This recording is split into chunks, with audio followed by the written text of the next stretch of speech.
tak nggih mas kawin seperangkat gamelan komplit ngono lho. Oh, lek dalangi ngoten niku ya, Pak ya. Iya no. Iya. Oh. Lek bojone seniwati lho, lek ora seniwati ya angel diarah ning Oh iya, gamelan. tak golek dalang aku, Pak. Iya, amin, amin, amin. Wis ora perlu kesusu awakmu lho, sing ngenteni akeh sing ngantri.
Lah Pak Lurahe pundi to Bu kok ditegakne jenengan minggah piyambak niku. Nggih. Monggo dawuh riyin menapa sebabipun jenengan paring wujudipun tali asih dumateng Waranggana utawi sinden. Nggih. Matur suwun ingkang kathah damel Ibu Sukesi sampun wau sampun mujudaken saged ngrebab kali Mbak Niken sampun kitir jumilir sebab panjenenganipun Pak Lurah. Nggih. Nggih, Bu Lurah, biasanipun menawi Bu Kesi jenengan dawuh ngrebab lek teng Ponorogo langsung disawer 1 juta Bu Lurah. Mboten sementing tahun ngarep wayangan melih mawon pun matur nuwun. Niki Pak Dalang. Ya. Niki kula diparingi buket. Niki mboten sembarang buket lho. Isinya ada merah-merah. Jenenge apa to? Butek apa? Buket. Lah, menika tondo tresno saking Bulurah kagem kula lan Waranggana. Mugi-mugi Bulurah sak keluarga tansah pinaringan kegiatan lahir batin, Bu. Amin. Momong warga masyarakat wonten mriki nggih Bulurah. Matur nuwun ya Allah sami-sami. Bejone Pak Lurah, degane kambil ijo. Bejane sing duwe bojo Pak Lurah. Nggih. Cuantik kaya ngene kok ya ampun. Nggih. Sampun niki Bu. Sampun nggih. Matur suwun. Mboten lho Bu, Pak Lurah teng pundi niki, Pak? Teng warung. Masalah malah ngopi kayak nggih. Pokoknya intinipun selamat sukses kagem panjenengan Pak Lurah. Semoga amanah dan juga mendapatkan berkah. Seluruh warga masyarakat yang wonten panjen mriki mugi-mugi hayu rahayu putra putrinipun soleh lan solekah. Amin. Amin. Nggih. Terima kasih. Nggih, sami-sami. Matur nuwun Bu, sehat selalu panjang yuswanipun. Nggih. Rezekine tambah kathah. Amin. Amin. Tepuk tangan untuk Bu Lurah panjen luar biasa tresno karo budaya. Nggih. Alhamdulillah Pak. Ambune lho Pak. Piye ambune? Ambune duit. Ah iya ta ngono tondo tresno. Alhamdulillah Pak, kula benjing kan tasik bablas-bablas. Siap, piye? Benjing-enjing jam 7 kan teng Semarang. 7 pagi. Siap. Terus bablas malih teng Jakarta, terus teng Batang, teng pundi. Niki sangune, Pak. Kok iso? Lah kula mboten anu digawane sangu kali mamah wau. Sangu sing berupa materi dhuwit ngono to? Heeh. Ora digawani. Mboten. Ora apa-apa anggar digawani ATM aman. ATM di. Ora ngerti ATM to sampean ya? Ndak ngerti aku ki. Aduh mesake. Lah piye apa njaluk tambah Bu Lurah? Ora sampean wis tetep sampean wis ya seniman kaya bapak lho. Seorang dalang aku ora tau nyekel dhuwit mboten nate. Apa-apa mesti Bu Kesi. Alah tenanan. Berarti ngoten niku jenengan sukane Bu Kesi sedaya. Nggih, dadi bruk metutuk teng Bu Kesi. Sing ngebrukne aku sing metutuk Bu Kesi kae ngono lho. Piye to Pak maksudnya? Bruk metutuk, aku metutuk iya apa? Metutuke kaya gunung ngono lho. Heeh. Dadi aku karo Pak Lurah diparingi dhuwit ta mau. Terus akhire tak tampa, tak brukne, akhire metutuk ngene Bu Kesi ngono lho. Berarti tabungane teng ngene Bu Kesi. Wow. Nadyan sampean ora nyekel dhuwit, ning semua kebutuhan sampean sudah di-cover oleh mamah jenengan. Sudah. Makane kula nggih ngoten to, bruk teng ngene Mama sedaya. Apik kuwi. Sampean tulang punggung keluarga yang bisa dadi lantaran saka Gusti Allah nguripi keluargane jenengan kabeh. Amin. Pahalane top kuwi. Amin Pak, mugi-mugi nggih kula langgeng awet tenggene dunia seni Pak. Amin. Lah nek dunia ndilirane seni. Nih, Karena dunia kan ndilirane dunia seni. entertainment itu kan pasti ada pasang surutnya. Oh betul. Tapi aku tuh bertahan supaya tidak surut, Carane piye kan? tidak sombong. Tidak sombong. Oh iya. Ada lagi? Selalu mentaati perintah orang tua. Ah iya. Mergo ning donya ki ora ana donga sing paling ampuh kejaba dongane mbokmu. Nggih. Mula bejo kemayangan sampean urip sik ditunggoni karo mbokmu iki bejo. Nggih, Pak. Leres, Pak. Heeh. Semari kesel pisan. Sampun. Wah iya saiki nembang neh. Coba kaya apa? Pilih neh, Nduk. Ayo, bar iki tak apa kuwi jenenge tak selani siji sampean bisa istirahat terus terakhir langsung digietke ngono. Oke. Lestari lamunan Pujaningsih. Aku jane sir nyanyi Pujaningsih, Pak.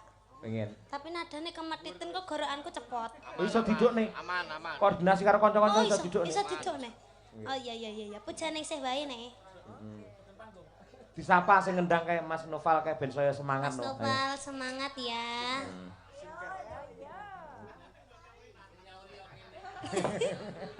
Nanangi nganu lho Pak wis kebelet duet karo aku lho asine. Oh ngono.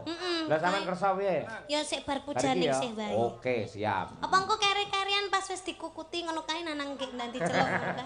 Wis sia-sia lek ngono kuwi jenenge. Nggih, nggih. Yo coba diaturake. Pujaningsih oleh Niken Salindri. Yo, kolaborasi Madangkara dan Mayangkara. Oke. Bisa istirahat dulu. Yeay. Terus singkat. Saiki ganti sapa? Hah? Ki bocah sing saka daerah iki lagi ngebum nggen jaranane. Sapa? Kediri karo Tulungagung ya kuwi Birgita karo Mbak Winong Nawangsih. Wah, disuwun berdiri. Yo men jumeneng cublak suweng. Dados. Yuk.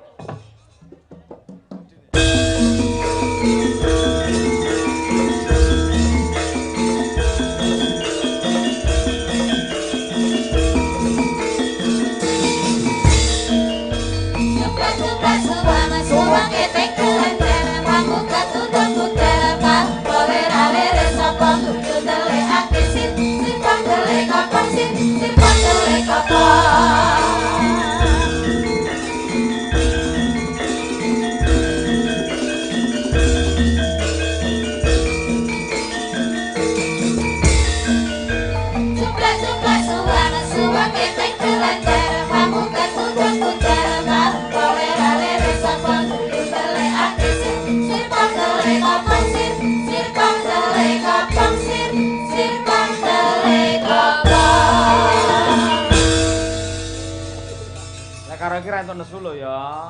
Napa Pak? Ora tau dirusui to kowe. Mboten Pak, tapi kula kulino nesu kalih Winong Pak. Sebab e? Sebabnya dia ngeyel Pak karo aku Pak. Ngeyel campur ndablek. Iya Pak, betul iki. Mboten. Kula iki manut lho, Pak. Manut piye? Manut kula nek dikandani manut. Kula Ah. diarahne penak. Ya to, Mbak? Ora? Ning kaya Winong iki tipe wanita yang tidak mudah marah kaya Winong iki. Ning ya kuwi nggugu karepe dhewe. Nah, alhamdulillah. Nggih. Ngeten iki malah sehat to, Pak? Kok sehat? Mboten pikirane mboten abot. Heeh, semeleh ngono ya, Nduk. Nggih. Nah iya, mula awakmu saya lemu mergo pancen pikirane ra tau abot. Boten Pak, boten ngoten Pak. Piye? Mergo saiki Wino pun enten pasangane ngoten lho Pak. Sopo? Sopo? Oh, ngerti aku. KWN to. Nggih, blangon kliwir to. Pokoknya sing nganggo blakon kliwir. Terus tanggal 26 petuk neh. Oh. Angel digoleki kuwi sok. Ayo. Mergo nganggo Bawane sing umum bae, sing kabeh iso pangkur. Ayo, coba kaya apa? Nggih. Niki napa to Pak? Ya ngono ninggal Tembang- Katresna. Walah. Nggih. Apa no? Kangen Sembarang manut kowe. tanpa upama. Boleh. Ya, nggih Pak. Oke. Ya nang, coba kaya apa? Winong Nawangsih. kangenku tanpa upama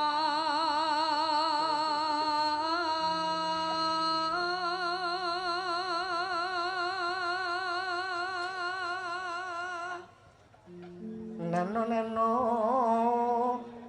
mung sliramu kang dadi telenging ati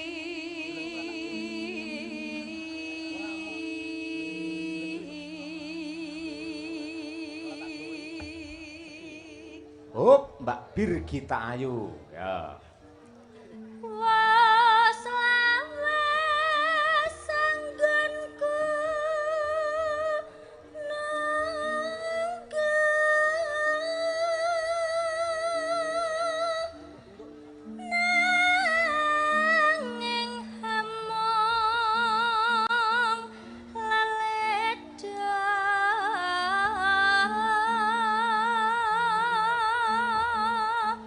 Nano nano.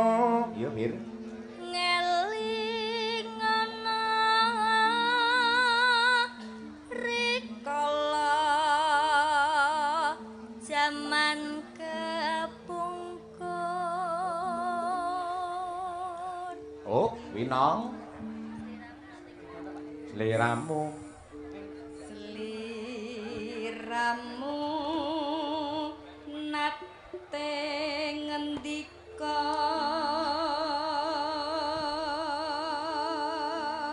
Bareng berdua. Ya. Tresna lair trusing batin.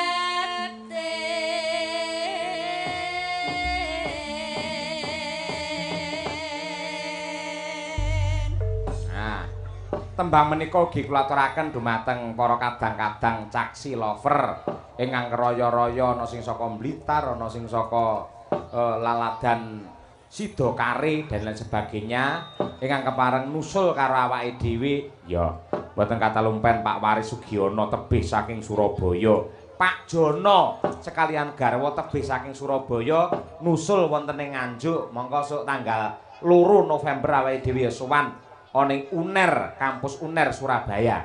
Dies Natalis. Kaya ngono kuwi. Yo diaturake Mbak Birgita dan juga Mbak Winong Nawangse. Ninggal katresnan saking Kendang. Monggo Mas Noval. Yo.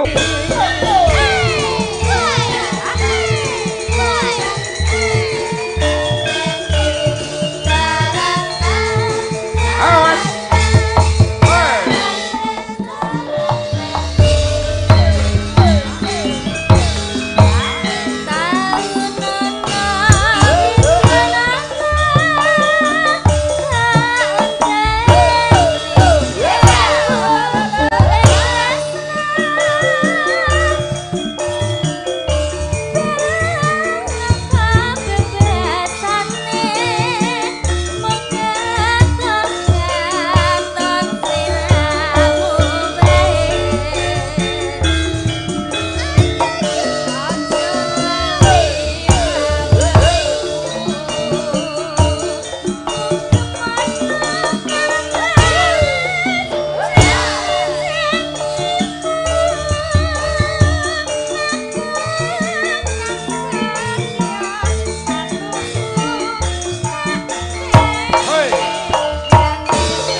Mbak Birgita dan juga Mbak Winong Nawangsih. Iya.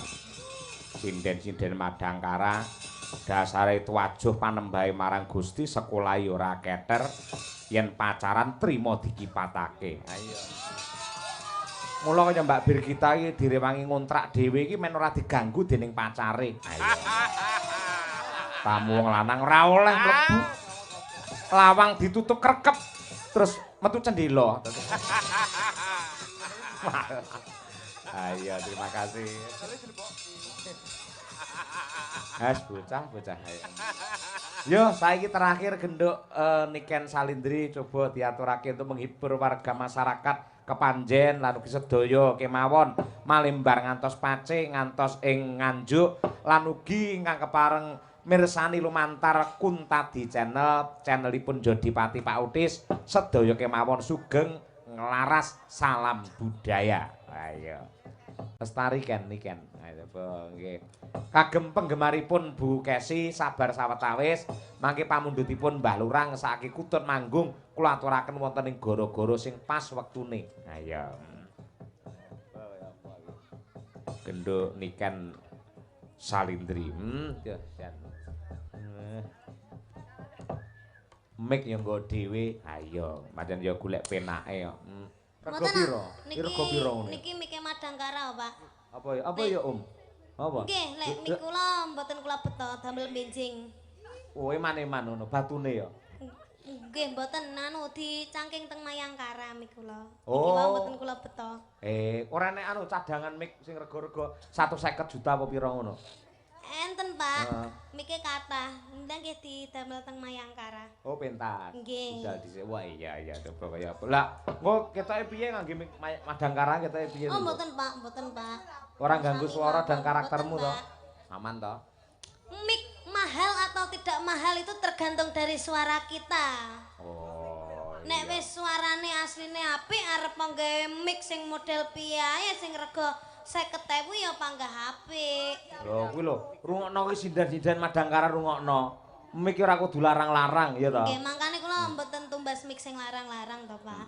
Iya. Cukup 100 juta mawon pun cukup bagi kula. Piye? Lah kuwi mikmu iso nggih tuku gamelan malah ora ayo. Nggih ning wesi ayo. Lho, gamelan saiki ora ngerti to, Nduk. Nek sampeyan gelem tuku sing kualitas ngene iki, sak M luwih lho, Nduk, regane ngene iki, Nduk. Pila to, Pak? Mergo saiki kaya prunggu ngene iki wis angel golekane. Timah iki khusus jaman biyen, saiki sing wis Niki laras. jenengan mboten enten cita-cita ngedol gamelan to, Pak? Maksudmu piye? Lek tak dol piye terusan? Mengke kula tumbase ngoten lho. Iki wis dudu aku. Sing duwe hak dudu aku. Sinten? Iki wis tak kene karo mbokmu Bu Kesi, biyen tak kenduk. Anake jenengan mawon apa pripun, Mbak? Hah? Sapa Rambu to? Kae malah dadi bos jaranan padha kuwi karo kowe. Kowe duwe jaranan Parito. Seperangkat alat jaranan serta barongan. Ayo, barongan beserta dengan pecutnya. Ayo. Ngono kuwi ngo. Yo, lestari ya, Nduk. Niken Salindri coba kaya apa. Sing derekne Mbak Putri ki mau. Ndi Mbak Putri? Nggih, Mbak Putri enten Bude. Nggih Iki Bude kula, terus enten Mas Rijal. Pun lahiran buke. Dereng. Dereng nggih. Ketingale bulan niki, Pak. Bulan iki nggih. Nggih, bulan niki. Oke, engko dikabari lho Bapak ya. Teng napa, Pak? Lho, Umi iki duwe adik wedok sing jenenge aku mbiyen. Oh. Tak jenenge Pandam sapa, Pandam ing katresnan apa sapa?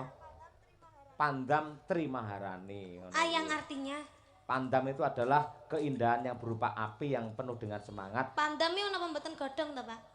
Heh? Godhong pandam sing damel sego. Kae jenenge pandan. Pandan. Pandan iki napa mboten kewan? Kewan apa? Kewan lucu. Kae jenenge panda. Oh, panda. Apa neh ayo? Wis, Pak. Ayo bocah ya pinter banyol ayo. Niku jaler napa Stri? Sing ndi? Pandam niku. Ya Putri no. Oh, Pak Putri. Pandam. Wis di USG calone adimu lanang apa wedok? Cewek, Pak. Oh, cewek. Nggih, kula sedih asine. Duwe adik cewek kok sedih. Kabeh-kabeh kok wedok. Nisa wedok, kula wedok. Sing terakhir niki nggih badene wedok. Loh, aja kaya ngono kuwi. Sampeyan kuwi ya yen diberi anugerah kodrat dari tuan wedok, pasti ada hal-hal yang positif dan juga bermanfaat. Lah, lek wedok kabeh iki lho Pak, pamane kula tumbas klambi. Lah liyane nggih melok Mary lho, Pak. Ya ditukokne wong nyata.